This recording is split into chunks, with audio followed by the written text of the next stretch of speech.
वंचित बहुजन आघाडीचे युवा नेते प्रशांत इंगोले यांच्या वाढदिवसाच्या निमित्ताने करिअर मार्गदर्शन मेळाव्याला भव्य प्रतिसाद. प्रमुख मार्गदर्शक विठ्ठल कागणे सर, कार्यक्रमाचे अध्यक्ष महेश भारतीय, सम्यक विद्यार्थी आंदोलन अविनाश कुमार, पोलीस अधीक्षक नांदेड. वंचित बहुजन आघाडीचे नेते फारुख अहमद, डॉक्टर सुरेश शेळके, अविनाश भोसीकर, शिवा नरंगले, डॉक्टर रवी सरोदे, स्वामी रामानंद तीर्थ विद्यापीठ नांदेड, भदंत पय्या बोधीजी थेरो, खुरगाव प्रशिक्षण केंद्र, डॉक्टर श्याम दवने, विकास कदम, प्रभू सावंत, कनिष्क सोनसळे, भीमशाही नागसेनदादा सावदेकर, संजय निवडंगे, कैलाश वाघमारे, कुलदीप राक्षस मारे यांच्यासह अनेक वंचित बहुजन आघाडीचे व सम्यक विद्यार्थी आंदोलनाचे कार्यकर्ते पदाधिकारी मोठ्या प्रमाणामध्ये उपस्थित होते. या कार्यक्रमाला नांदेड शहर व जिल्ह्यातील कॉलेजमधील विद्यार्थी प्रचंड प्रमाणामध्ये उपस्थित होते. आपण पहा फक्त HRD न्यूज चॅनल. लाईक करा, शेअर करा आणि सबस्क्राईब करा.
भारतीय सर,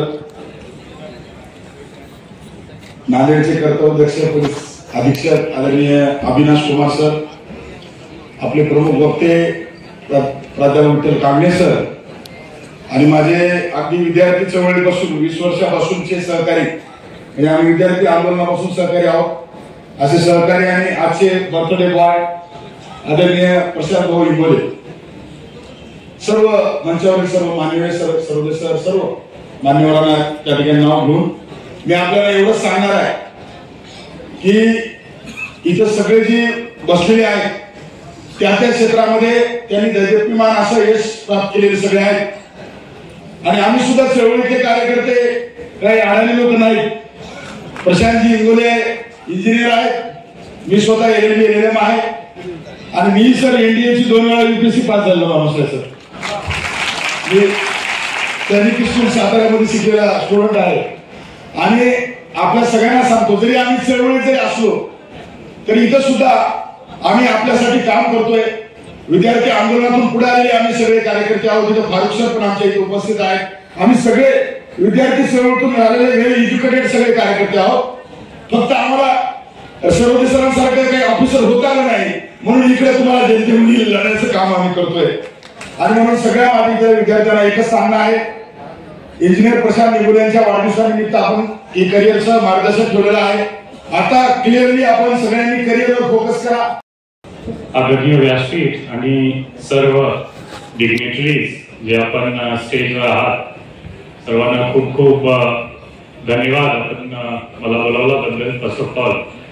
आणि प्रशांत माझे मित्र सारखा आहे, त्यांची वाढदिवस खूप खूप शुभेच्छा. त्यांनी खूप चांगला एक नियोजन ठेवलेलं आहे जे माझ्या इंटरेस्टचे खूप जवळचे आहे की स्टुडंट्सचा गायडन्स आणि एक चांगली पॉझिटिव्ह डायरेक्शन मध्ये कसा असतो याबद्दल त्यांनी एक चांगला प्रोग्राम ठेवलेला आहे. त्याबद्दल खूप खूप अभिनंदन प्रशांत आणि त्यांची पूर्ण टीमला.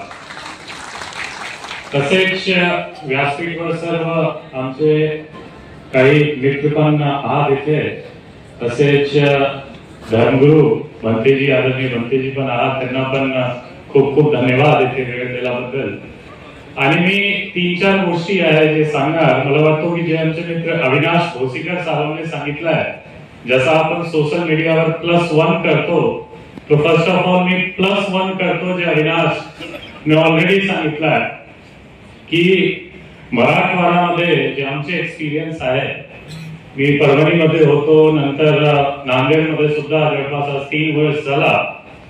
माझी जो पर्सनल ओपिनियन आहे, फारुख साहेब थोडासा डिफर करणार, पण माझी जे पर्सनल ओपिनियन आहे हा आहे की स्टुडंट जर तुम्हाला जे आता तुमची फाउंडेशन इयर आहे, मी डायरेक्टली एकदम टू द पॉइंट येतो की तुमची एकदम हा फाउंडेशनल इयर आहे. आता जे 2 वर्ष 4 वर्ष जे तुम्ही मेहनत करणार, हा तुमची पुढची आयुष्यामध्ये कोणता डायरेक्शन तुम्ही घेणार, हा सर्व आत्ताचे जे फाउंडेशनल इयर्स आहे, 2 वर्ष 4 वर्ष काही 5 वर्ष सुद्धा हा डिसाइड करणार. आणि यामध्ये तुम्ही काही फील्ड घेऊ शकतो, कुठेही तुम्ही जाऊ शकतो, स्पोर्ट्स, पॉलिटिक्स, पण हा जे 4-5 वर्ष आहे, माझी ओपिनियन राहणार की पूर्णपणे आम्ही काय करण्याचे नाही. जे एक चांगली मीडियम लोअर मिडल क्लास हा पूर्णपणे फोकस एज्युकेशनवर असला पाहिजे, असे माझी ओपिनियन आहे. एकदम कन्सिडर्ड ओपिनियन. त्यामध्ये काही बघायचे नाही. मला माझे जे ओपिनियन राहणार हा मध्ये आपण डिबेट करू शकतो खूप मोठा. कंत्राटचा घन होऊन आपला घन होणं याची काळजी आपल्याला घ्यावी लागेल. म्हणून विनंती एकच करायला करो, आंदोलन आपल्या 5वीला गुंतलेले आहे, पण या काळात जेव्हा कुठली व्यवस्था न्यायदेत नसेल, सर्व व्यवस्था व्यवस्थेच्या बाजूने बोलत असेल, तेव्हा व्यवस्थेच्या विरोधात बोलणारा एक बाप माणूस असतो, त्या बापाचं नाव आहे सरदार बाळासाहेब आंबेडकर. काय माहिती का, मी कुठल्या पक्षाचाच कार्यकर्ता नाही, मी आवर्जून सांगतो. मला म्हणले की प्रचार सभेत पण मला नाही बाबा, सध्या म्हणजे कधीच आपल्याला कोणाचा रुमाल सध्या गळ्यात नकोय. आपलं जे काम आहे ते काम आहे मास्तर. पोरग वेगळ्या वर्गावर जात असतील, मी ऑफलाईन बॅच होती आपली प्रशांत भाऊ, त्या हॉस्टेलला 700-800 मुलं होती. त्या एका मुलाने मला सांगितलं बाबा की तुमच्या वर्णामध्ये डाळ दिसली नाही. मी डायरेक्ट लाईव्ह युट्यूबला सांगितलं की माझी ऑफलाईन शेवटची बॅच. जेव्हा आपल्याला आपलं मन अंतःकरणात हातून वाटलं की आपण विद्यार्थ्यांना न्याय देऊ शकत नाही, डायरेक्ट सांगितलं ऑफलाईन बॅच शेवटची. मला ऑफलाईन बॅच मध्ये इंटरेस्ट नाही, ऑफलाईन बॅच याच्यानंतर मी घेणार नाही. 10,000च्या युट्यूबच्या रूम मधून फक्त शिकवणार, की जोपर्यंत इच्छा असेल तोपर्यंत. मुद्दाम ठरवलं जिथं आपण न्याय देऊ शकत नाही. कारण होते काय माहिती का, बोल बच्चन अमिताभ बच्चन नव्हतं.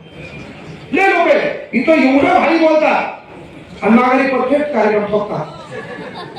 ते लोक जे यहाँ है, जो यहाँ है और जो यहाँ है वो यही होना है.